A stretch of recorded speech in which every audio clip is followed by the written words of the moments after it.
乌克兰总统泽连斯基18号表示，经过反复磋商，他的胜利计划现已制定完成。在胜利计划准备过程中，泽连斯基每天都会更新最新进展，但对计划的具体内容透露甚少，仅表示胜利计划的目的是为乌克兰创造可接受条件。And today we can already say that our plan for victory is fully prepared. All points, all key emphases, the necessary appendices with details to the plan have been identified. Everything has been worked out. The most important thing now is the determination to implement it. 美国常驻联合国代表格林菲尔德在一场新闻发布会上表示，美国官员已看过泽连斯基的胜利计划，并认为这是一项可行的计划。对于乌克兰的所谓胜利计划，俄方曾作回应，该计划不会阻止俄方继续实施特别军事行动。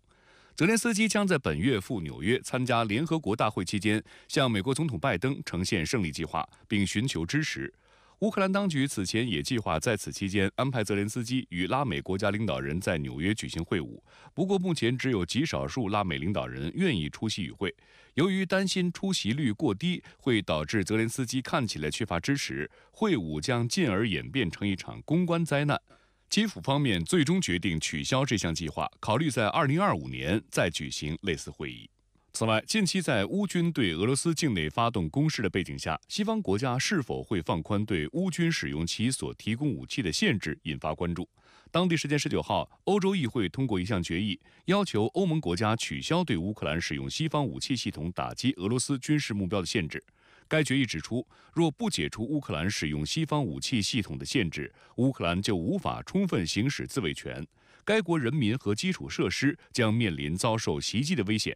决议还呼吁欧盟成员国履行其2023年3月的承诺，向乌克兰运送100万发弹药，并加快运送武器、防空系统和弹药，包括金牛座导弹。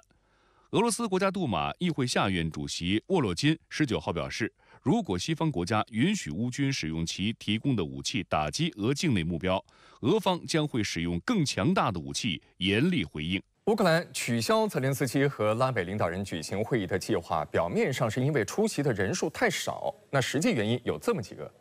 第一，全球南方国家对俄乌冲突主流立场是保持中立，并不愿意选边，而拉美的主流也是这样。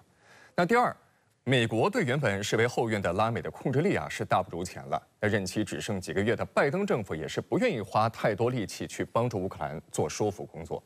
那第三就是乌克兰自身的态度太强硬了，对于第三方调解是缺乏灵活性。那上个星期泽连斯基就明确拒绝了中国和巴西联合提出的6点和平路线图。那对此巴西显然不会太高兴，而恰恰巴西又是拉美很有影响力的国家。